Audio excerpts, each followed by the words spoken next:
Thank you, Valentina. Gracias, Valentina. Como escucharon, Welcome, everyone. Thank you, Valentina, eh, gracias, Valentina, por las instrucciones sobre cómo utilizar la interpretación. Bienvenidos a todos. Agradecemos tener a alguien que nos permita escuchar en el lenguaje de nuestro corazón. Entonces, el día de hoy están aquí para asistir a un foro sobre la nueva prohibición del asilo de la administración Biden y Harris, sobre la migración punitiva. Nuestra presentadora va a ser Avery Davidson.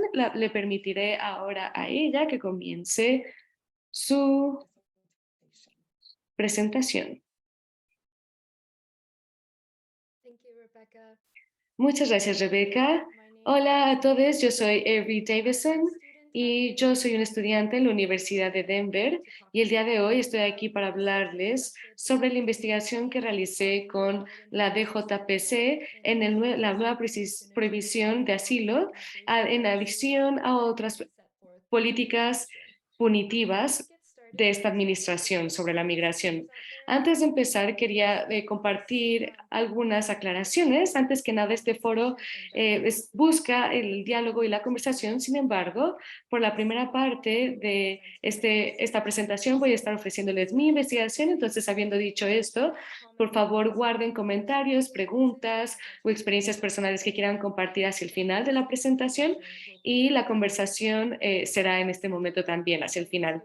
En segundo lugar, también me gustaría ofrecer el aviso de que soy un estudiante y vamos a estar discutiendo políticas legales y habiendo dicho eso, toda la información que yo comparta no tiene la intención de que se tome como sugerencia legal. Habiendo dicho esto, podemos empezar la presentación de hoy. Entonces, un poquito sobre mí misma y sobre cómo yo me conecté con el Comité de Denver de Justicia y de Paz. Entonces, nuevamente, yo soy Avery Davidson y soy un estudiante en la Universidad de Denver y soy un estudiante de licenciatura estudiando criminología y psicología con una presentación, con una especialización en español y quería buscar una pasantía que me permitiera conectar mi educación y lo que estoy aprendiendo en la escuela a algo que puede beneficiar a mi comunidad local o incluso más amplia. Afortunadamente, se me conectó con el Comité de Justicia y de Paz de Denver y para quienes no conocen, la DJPC es una organización sin fines de lucro maravillosa y ahora me gustaría invitar a la directora Rebecca Sunigami a que comparta un poco sobre la organización.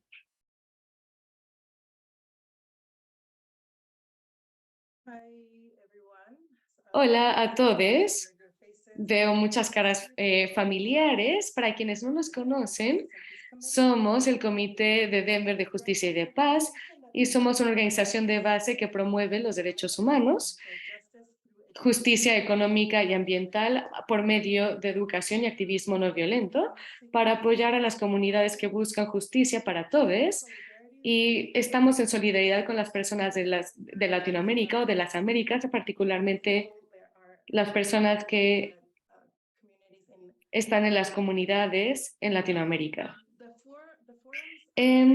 Los foros tienen la intención de ser un espacio educativo para que nosotros promovamos activismo y en este contexto estamos viendo migración y las políticas actuales que se han desarrollado por la administración de Biden y de Harris.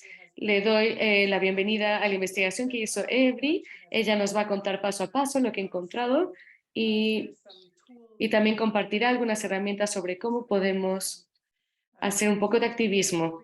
Así que gracias a todos por estar aquí y le paso el micrófono de vuelta a Avery. Gracias. Muchas gracias, Rebecca. Pues habiendo dicho esto, una vez que conecté con el Comité de Denver de Justicia y de Paz, decidimos dedicarle parte de mi pasantía y mi trabajo con ellos a completar este proyecto de investigación que estamos presentándoles el día de hoy. Entonces, antes de profundizar o entrar en más detalles sobre mi trabajo con DJPC, quiero agradecerle a la Universidad de Denver y al Centro de Investigación de Políticas y de Migración, que nos ofrecieron fondos para apoyar esta investigación y estamos muy agradecidos por eso.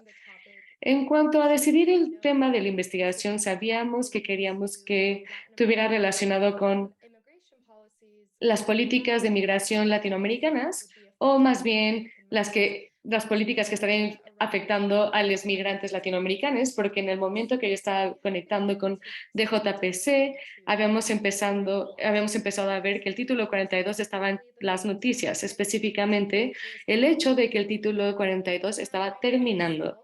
Ahora, me conozco a mí misma, que yo misma y otras personas hemos escuchado la frase título 42 en la frontera mucho, pero muchas personas, incluyéndome, no sabíamos completamente el contexto de qué significaba esto y el tipo de implicaciones que este título tenía en la frontera, incluso más qué implicaciones tenía siguiendo o para las restricciones en la frontera. Entonces decidimos que queríamos investigar las políticas públicas que se iban a implementar al final del título 42 y qué significa eso para los migrantes en Estados Unidos el día de hoy. Antes de hablar sobre mis resultados, vamos a hablar sobre qué es el título 42 y qué fue en la frontera, qué significaba. Lo veíamos mucho en las noticias, pero ¿qué era? Entonces, el título 42 se refería a una sección de la Ley de Salud de 1944 y le ofrecía al gobierno la posibilidad de ofrecer restricciones y tomar acciones de emergencia para evitar la distribución de enfermedades en el Estado. Ahora, si recuerdan, en marzo del 2020 fue alrededor de este tiempo que el Centro de Control y Prevención de Enfermedades declaró la emergencia por la COVID-19. Por esta emergencia pública, el presidente de entonces, Donald Trump, utilizó la emergencia como una manera de justificar el título 42 para imponer restricciones en la frontera.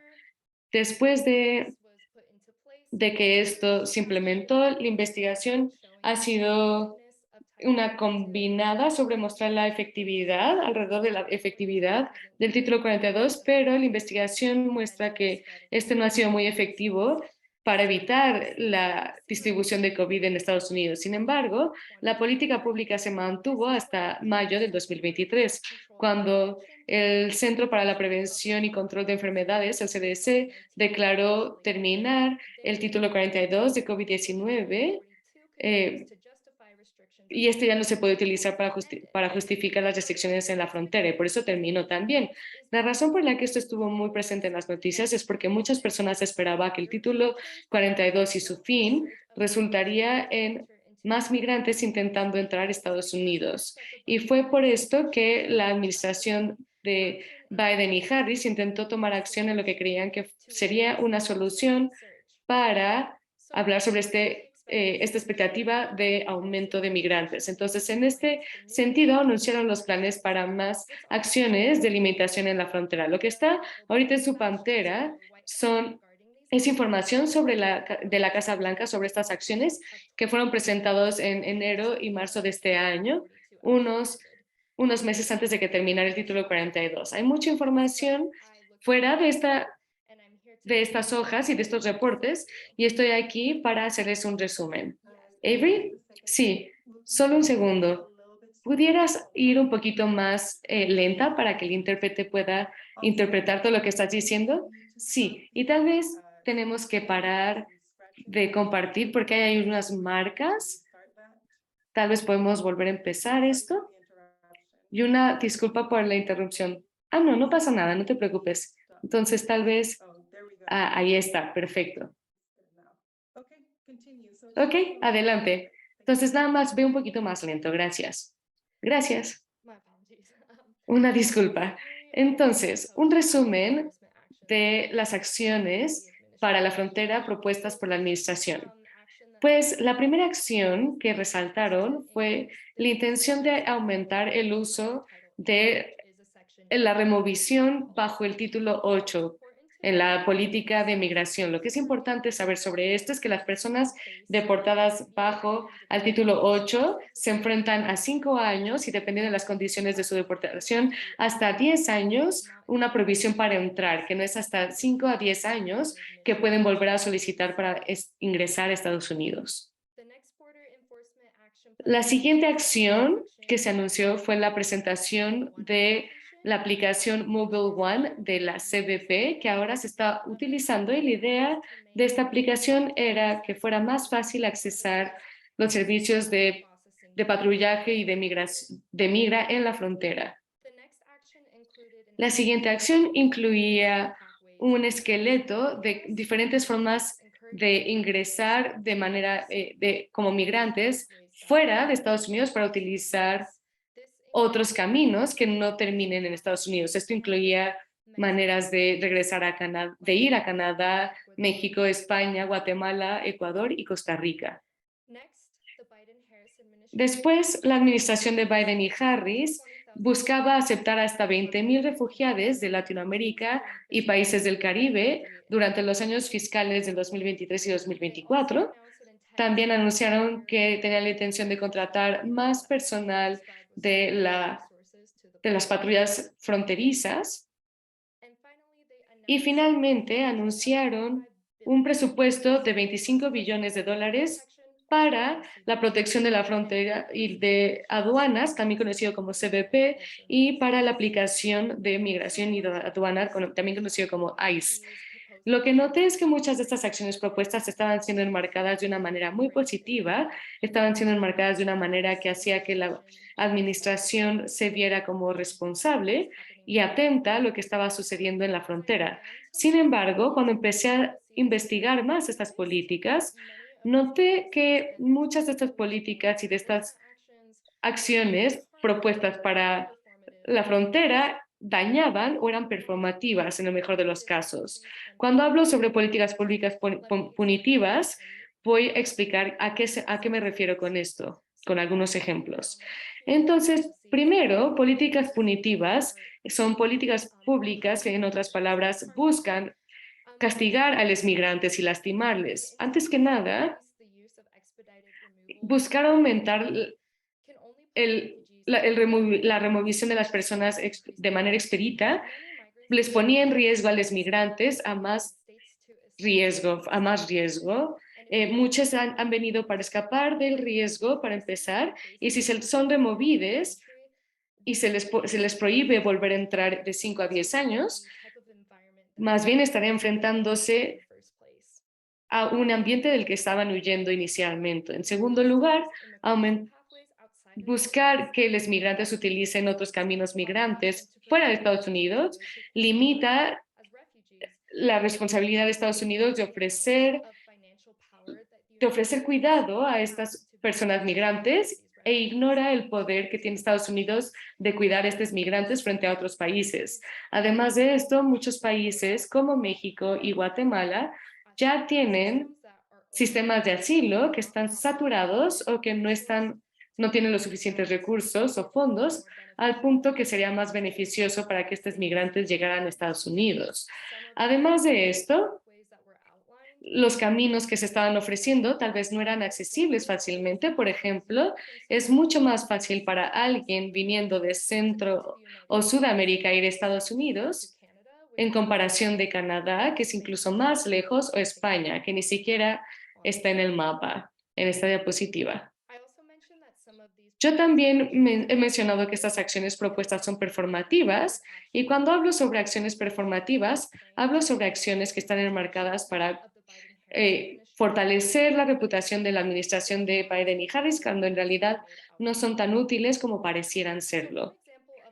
Entonces, un ejemplo de esto es la intención de aceptar hasta 20,000 refugiados de Latinoamérica y países caribeños durante los años fiscales 2023-2024.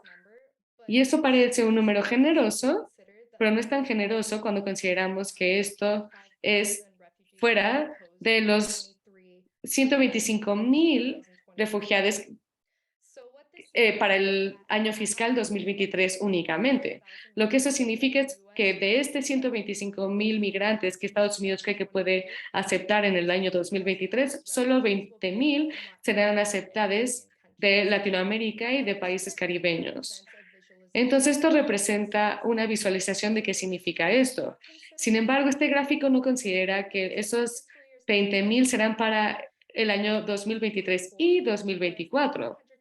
mientras que los 125,000 migrantes eran solo para el 2023. Si hacemos un promedio de las admisiones de países latinoamericanos y caribeños para los 2 años, 23 y 24, este promedio es de por lo menos 10,000 refugiados por año de estos países, y eso es si se acepta a tantes, si la administración acepta a tantos. Entonces, si consideramos esto, significa que la admisión propuesta de refugiados del Caribe y de Latinoamérica es menos del 9%.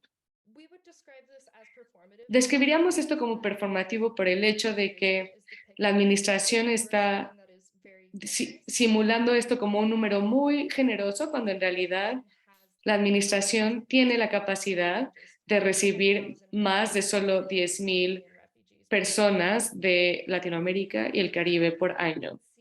Otra manera en la que podemos ver cómo algunas de estas acciones son performativas es cuando examinamos el presupuesto para la frontera, para la seguridad de la frontera para este año. Entonces, el CBP y ICE utilizó 25 millones de dólares, pero solo 150 millones de dólares fueron descritos como invertidos en recursos para ofrecer representación para adultos y familias en procedimientos migratorios. En otras palabras, solo 150 millones de dólares fueron invertidos para tener acceso a representación legal adecuada para personas que están en una corte de migración. Si vemos esto en proporción a el presupuesto de CBP y de ICE, pueden ver que en Estados Unidos demuestra en la distribución de este presupuesto que les importa más el presupuesto y distribuir estos recursos en organizaciones y políticas que están diseñados para policiar y militarizar la frontera en vez de apoyar a los migrantes a que accesen los recursos que necesitan para navegar de manera adecuada su paso a Estados Unidos. Esta imagen representa lo mismo, mostrando cómo los recursos que ayudan a ofrecer representación legal son menos del 1% del presupuesto utilizado para militarizar la frontera. Y esto considera dos factores del presupuesto, pero son volúmenes enormes sobre las prioridades de la administración. Hablamos mucho sobre diferentes acciones que se estaban proponiendo antes de que terminara el título, y no hemos llegado tampoco a esta parte, pero este es el contexto que quería compartir con ustedes. Entonces, antes que nada, la administración anunció nuevos acercamientos en la frontera de enero a marzo de este año. Y hubo otros cuantos antes de que terminara el título 42 en mayo del 2023. La administración justifica a tomar estas acciones citando el fin de las restricciones por el título 42 como una razón válida para aumentar la seguridad fronteriza. Finalmente, como hemos discutido, muchas de estas acciones son retratadas como beneficiosas para los migrantes, pero muchas de estas dañan o son performativas en el mejor de los casos. Muchas de estas acciones son alarmantes en su propia manera, pero la política pública más preocupante fue presentada el mismo mes que cuando terminó la crisis de COVID-19, y eso fue la circunvención de la prohibición de asilo de la administración Biden-Harris. Entonces, en mayo del 2023, el Departamento de Seguridad Nacional compartió públicamente la circunvención de los caminos legales y de esta regla, y de manera similar a las otras políticas públicas que acabamos de discutir, esta nueva política fue justificada por la expectativa de que terminara el título 42 y que este significaría que aumentarían los migrantes que intentarían entrar a Estados Unidos. Sin embargo, la mayoría empezaron a referirse de esta política como una prohibición de inmigración, y hay una razón para esto. Y eso es porque esta nueva política pública impone restricciones muy serias en los refugiados que están buscando asilo en Estados Unidos. En esta política pública, los no ciudadanos que entran a Estados Unidos de manera no legal se les va a creer no elegibles para solicitar asilo, a menos de que ya hayan intentado entrar a Estados Unidos utilizando un proceso legal como el proceso por parol, que es que si la persona se ha presentado en un puerto de entrada en un tiempo ya preestablecido utilizando la aplicación Mobile One de la CBP, o la persona se le ha negado el asilo en un tercer país al que ya han trabajado antes de alcanzar Estados Unidos, antes de llegar a Estados Unidos. Entonces, viendo el lenguaje que se está utilizando por el Departamento de Seguridad Nacional, ya podemos ver que esta política pública está refiriéndose a países de Centro y Sudamérica.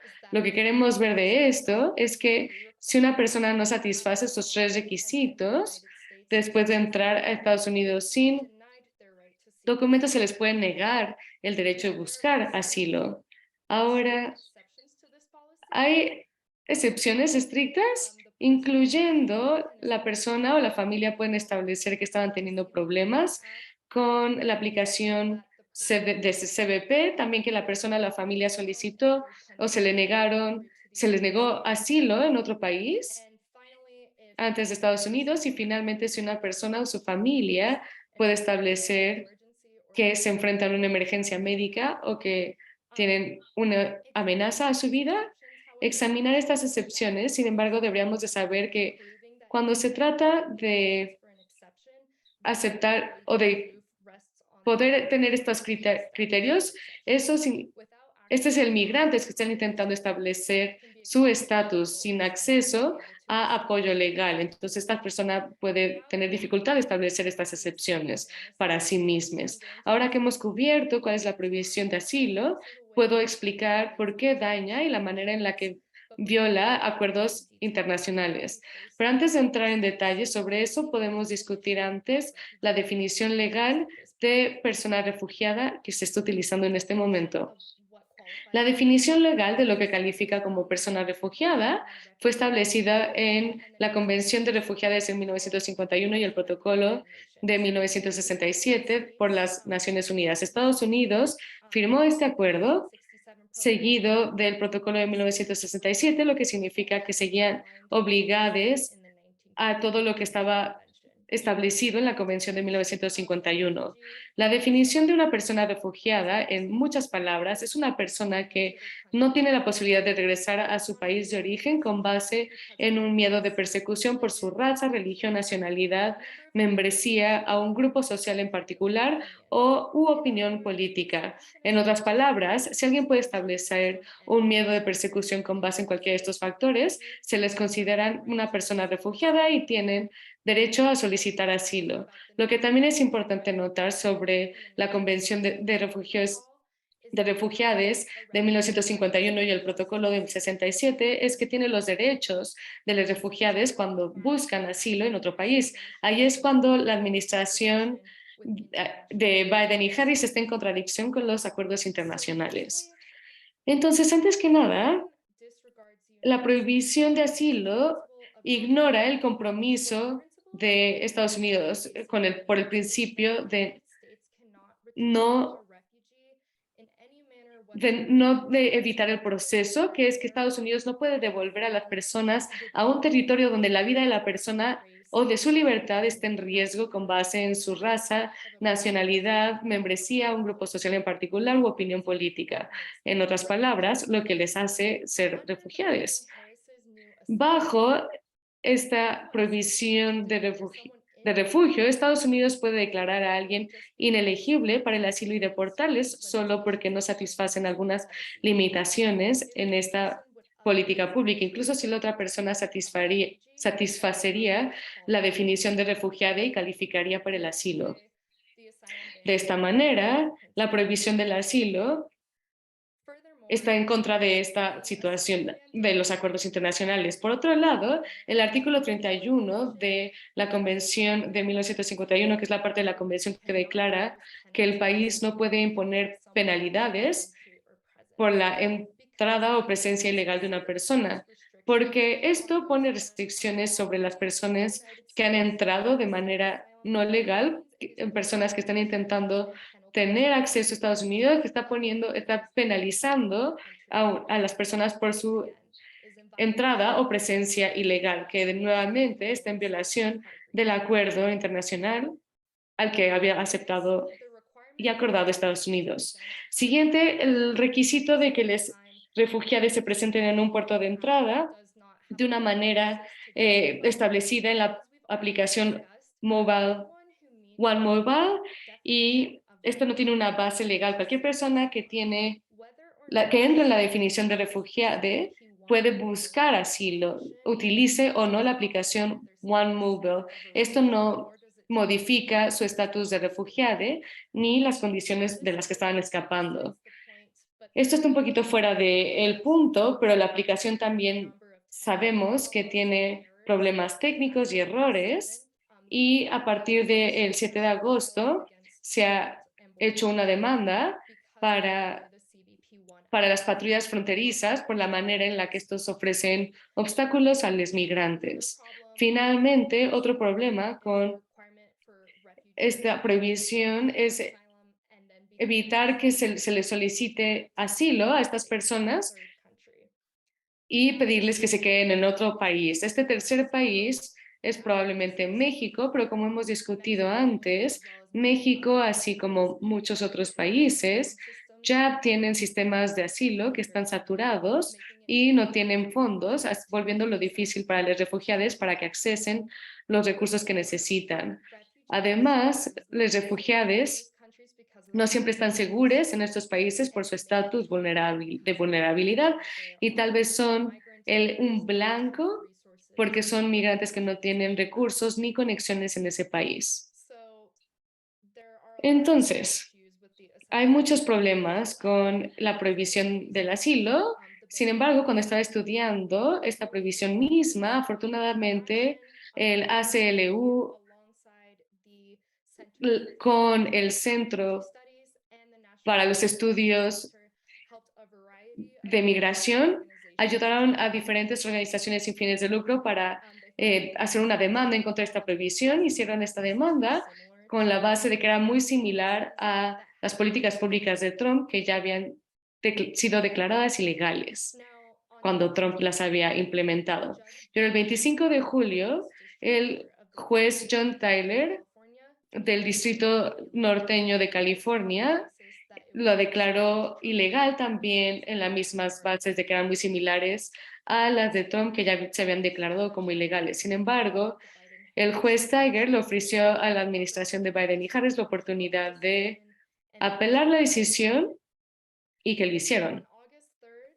El 3 de agosto, la Corte del Tercer Distrito declaró que la política pública podría mantenerse en lo que la administración de Biden y Harris se utiliza la apelación.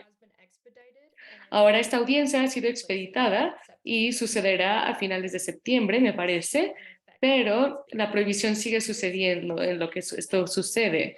Esto significa que las personas que de otra manera calificarían como refugiados se les está negando el asilo por esta prohibición y están teniendo su derecho a solicitar refugio como refugiado se les está negando. Mientras tanto, en la Corte tenemos que usar nuestras voces mientras podamos. Entonces, ¿qué podemos hacer?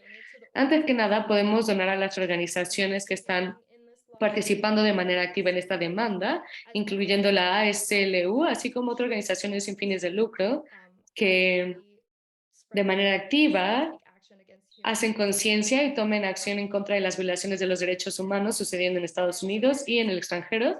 Y también me parece que es importante involucrarse de manera local cuando sea posible, por ejemplo, con el Comité de Justicia y de Paz de Denver. La ACLU, una de las personas o de la organización, de una de las organizaciones que ayudaron a establecer la demanda, también tiene una carta preescrita que me parece que vamos a estar compartiendo este enlace con las personas en el chat, pero si utilizan este enlace solo tienen que ofrecer su nombre y su dirección y van a poder mandar comentarios a la administración Biden y Harris para que sepan que ustedes no apoyan esta política pública.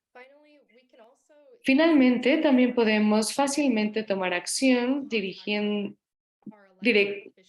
contactando directamente a nuestros funcionarios públicos.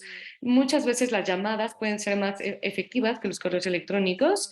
Encontré algunos tips de la Asociación Americana de Psicología, que comparte algunos tips cuando contactamos a los miembros del Congreso, y los voy a repasar brevemente, pero obviamente estar preparados, saber qué es lo que queremos decir, y cuando sepamos la persona que las que queremos contactar o su oficina o tal vez personal de su oficina, identifíquense, pidan hablar con ellas y si no están disponibles pueden dejar un mensaje y cuando sí logren hablar con ellas, establezcan su objetivo de la llamada, apoyen sus puntos con hechos, con investigación que haya hecho usted y pidan su apoyo. Y el último tip, y creo que esto no es necesario decirlo, pero igual es importante hay que ser cortés con otras personas, intentar evitar discusiones emotivas o emocionales más bien, y recordar que el respeto nos puede llevar muy lejos. Ahora, si usted es residente de Colorado, aquí hay información para senadores de Colorado. Estas son las personas que ustedes contactarían sobre sus preocupaciones de la legislatura federal, de la legislación federal, que es con el que se relaciona esta prohibición de la administración Biden-Harris. También quiero tomar esta oportunidad para que Lynn Holland, la miembro de JSPC, hable sobre el valor de del activismo y por qué vale la pena hacer este tipo de trabajo. Muchas gracias, Avery. Esto nada más ha sido muy ilustrativo y ayuda un montón a actualizarnos sobre dónde estamos en términos de política de migración y la previsión del asilo. Y quiero repetir lo que dijiste sobre lo importante que es contactar a nuestros representantes y funcionarios públicos y tenemos los correos electrónicos aquí. También es muy fácil encontrar páginas de contacto si ustedes deciden mandar un correo, nada más hay que contactar al representante o al senador X y aparecerá la página de contacto si ustedes lo googlean. Y creo que también es importante notar que nuestros funcionarios públicos están bajo mucha presión. Este es un asunto muy cargado políticamente y están bajo mucha presión para mantener estas políticas y no tienen que escribir una carta muy larga, pueden escribir una muy corta o una muy larga y solo quería repetir lo que está diciendo Avery, que es importante ser lógicos, ofrecer evidencia y contar nuestra propia historia. Contar, por supuesto, y mencionar a la DJPC que escucharon esta presentación, por ejemplo, pero es muy, muy importante que exijamos a que nuestros representantes se opongan a esta prohibición y que adopten una política pública más humana y más de bienvenida. Entonces, gracias, muchas gracias. Gracias, Avery, y gracias a todos. Muchas gracias, Lynn. Creo que hay mucho poder en lo que estás diciendo y nuevamente los hechos de que ya esta prohibición ya se llevó a una corte muestra que nuestros esfuerzos de activismo pueden tener resultados y que no deberíamos de parar la lucha ahorita. Todo esto es nada más para decir que tenemos la habilidad de utilizar nuestras voces y que deberíamos de hacerlo. Ahora, presenté muchos números el día de hoy, pero las personas que están siendo afectadas por estas políticas públicas no son solo números, son personas reales, con vidas, con personas queridas, familias, y son el tipo de personas que dependen de estas políticas públicas y que son afectadas por estas políticas que se establecen. Para miles de personas, la habilidad de buscar asilo puede ser un asunto de vida o muerte y por eso es que es importante que hablemos en contra de políticas públicas que le quitan el derecho a alguien de buscar asilo. Ahora, en la pantalla están varios recursos que utilicé para argumentar esta información que les presenté hoy, ya sea algo que cité o que dije. Pueden buscar cualquiera de estos recursos. Muchos de ellos están disponibles de manera pública. Ahora, con toda esa información que les he presentado, ahora me gustaría dedicarle el resto del tiempo a preguntas y abrir la conversación para cualquiera que comparta su propia opinión o pensamiento o tal vez experiencias personales con políticas migratorias como una forma de humanizar esta información que les he presentado el día de hoy. Muchas gracias, Avery. Em, Creo que podemos dejar de compartir en la pantalla y invitarles a que participen.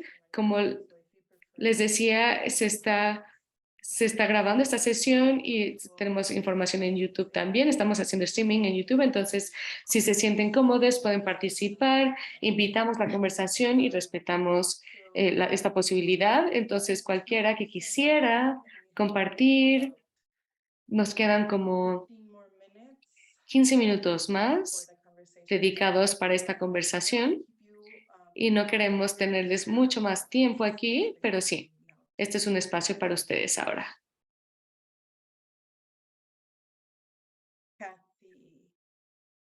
Kathy, adelante. Hola, muchas gracias por tu presentación. Estuvo excelente y es muy difícil como reunir toda la información y decir algo medio lógico y comprensivo, pero hiciste un gran trabajo con eso. Yo quería hacer un comentario sobre contactar a los legisladores y sé que esto no es nada nuevo para las personas que han estado involucradas, pero en las últimas semanas, los representantes del grupo migrante y de algunas personas que han tenido diferentes tipos de reuniones o han querido reunirse con ambos de nuestros senadores y por lo menos un legislador, Yadira Carabello, y lo que parecía o que hay que tener en cuenta en este momento es que cuando preguntamos o cuando lo decimos dicen, sí, migración es importante, pero realmente preferiría no hablar de eso ahorita. Y entendemos que es un tema muy difícil y controversial, pero desde mi punto de vista, este es parte de su trabajo y es lo que todos o quien sea les votó por ellos y para lidiar con esto y es su trabajo lidiar con estos asuntos difíciles y creo que están intentando hacer todo lo posible para no lidiar con estos asuntos por diferentes razones que a veces podemos simpatizar y a veces no, pero creo que entre más les empujemos y presionemos, ya sea hablando sobre la ley de registro o personas que ya están en el país y que no tienen documentos o es algo un poco más, una política más humana, tienen que estar dispuestos a hablar y creo que eso es algo que tenemos que presionarles. Eso es lo que yo quería compartir. Muchas gracias por ese comentario. Yo creo que lo que estás diciendo tiene mucho que ver con el hecho de que sí, son personas políticas, son políticos y es parte de su trabajo, especialmente con una elección tan es que están pronto, las personas quieren tener cuidado sobre lo que dicen. Y creo que sí es importante que nosotros les recordemos a estos funcionarios públicos que sí, que entendemos que son políticas, pero las vidas de las personas son afectadas por cosas como esto. No es algo que nada más pueden como, sí, voy a esperar unos meses más para ver qué sucede. Las personas están viviendo decisiones de vida o muerte y el derecho de buscar asilo no debería ser algo que se les quite. Entonces, creo que de lo que mencionas habla sobre la importancia de pedirles a los legisladores que humanicen a las personas que representan y recordarles que somos más que solo votos. Somos nosotros quienes les damos poder a las personas que nos representan.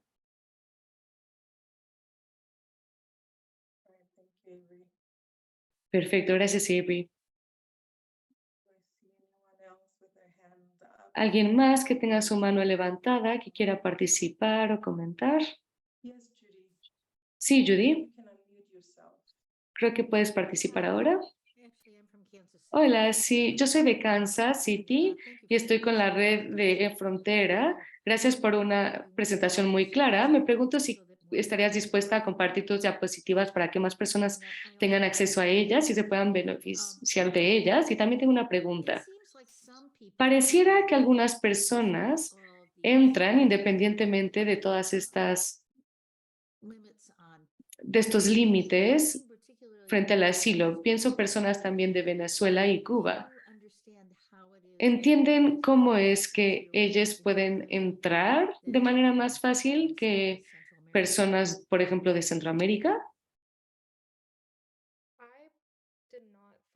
Yo no encontré como refugiados por país en mi investigación, pero yo invitaría a Lino o Rebeca que hablen sobre eso porque tal vez tienen más conocimiento al respecto que yo, pero para responder tu pregunta sobre las diapositivas, con gusto las puedo compartir contigo. Gracias.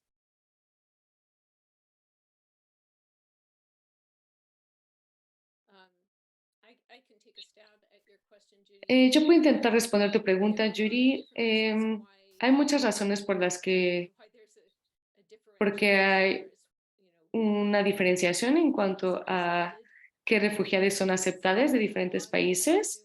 Mucho tiene que ver con si tienes alguien ya en el país o no, una familia, un trabajo, un patrocinador. Algunos países tienen refugiados que son más afortunados en ese sentido que otros. Tal vez Honduras y Haití suelen ser los que son menos aceptados y no es una coincidencia, estos son los países más pobres en el hemisferio occidental, entonces con frecuencia vienen con muy pocos recursos y conexiones. Entonces, históricamente, los cubanos tenían un acceso rápido, venían a Estados Unidos con un acceso rápido y típicamente se les daba una green card o ciudadanía hace varios años después de un año de vivir en Estados Unidos. Lo cual era muy diferente de lo que sucedía con personas viniendo de otros países, especialmente Centroamérica. Eso es menos común ahora, pero creo que todavía hay una ventaja para las personas cubanas que tienen redes y familias y sistemas de apoyo que algunas personas de otros países no tienen.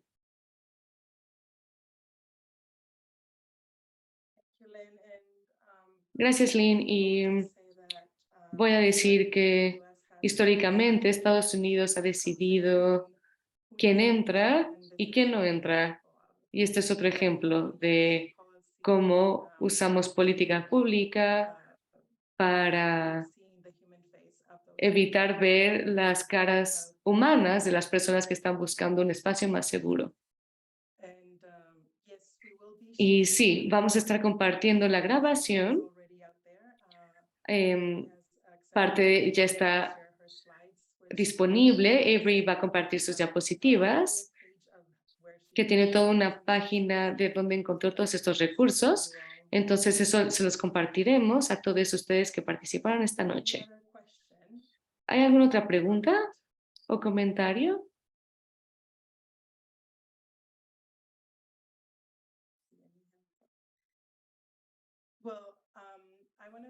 Bueno, pues quiero hacer algunos anuncios. Primero quiero agradecer a Avery por la dedicación a esta investigación. Natasha en el chat dice, gran presentación, gracias. Y entonces quiero agradecer a Avery por el tiempo que pasó llevando a cabo esta investigación. De hecho, fue quien encontró este asunto y profundizó en él directamente, porque antes estábamos viendo las consecuencias de eliminar el título 42. Entonces, esto nos da otro entendimiento, otra perspectiva de otra política pública que es inhumana y que no ayuda en términos de derechos humanos. Y lo otro que quiero decir es gracias a la DU por la pasantía de verano y a todos ustedes que han colaborado con Avery. Y en un anuncio que estoy recibiendo de el Comité de Servicios aquí en Colorado, déjenme ver, el 15 de septiembre me parece va a ser la fecha de, de lo que se organiza cada 3 meses, me parece, cada cuatrimestre en el centro de detención donde estamos buscando o donde siempre buscamos que se cierre el centro de detención. Y voy a compartir el enlace a la invitación de Facebook en el chat. Entonces, por favor, si están en el área de Denver, si pueden venir el 15 de septiembre a las 4 p.m. en el centro de detención que está en Aurora y exigir que se cierre el centro de detención. ¿Algún otro anuncio que alguien quisiera compartir?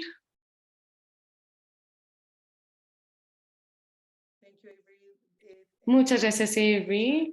En el enlace en el chat verán el enlace a la ACLU, a la carta que mandaron. Muchos de ustedes en esta reunión ya han vivido o experimentado lo que compartía Kathy de comunicarse con sus representantes, pero sí es importante mantener conciencia sobre estos asuntos. Así que muchas gracias a todos.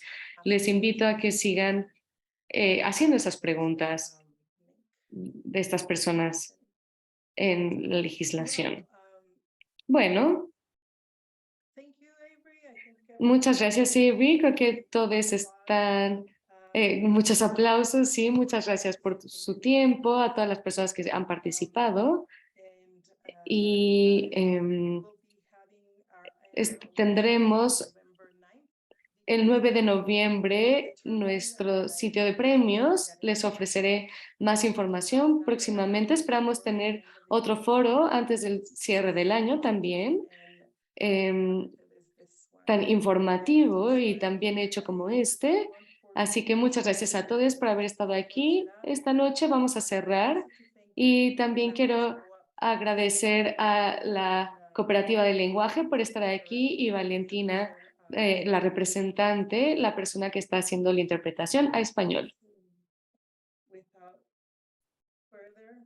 Sin más, muchas gracias a todos, que tengan una buena noche y cuídense, estén a salvo. Gracias a todos, gusto verles. Gracias, Avery. Gracias, hasta luego.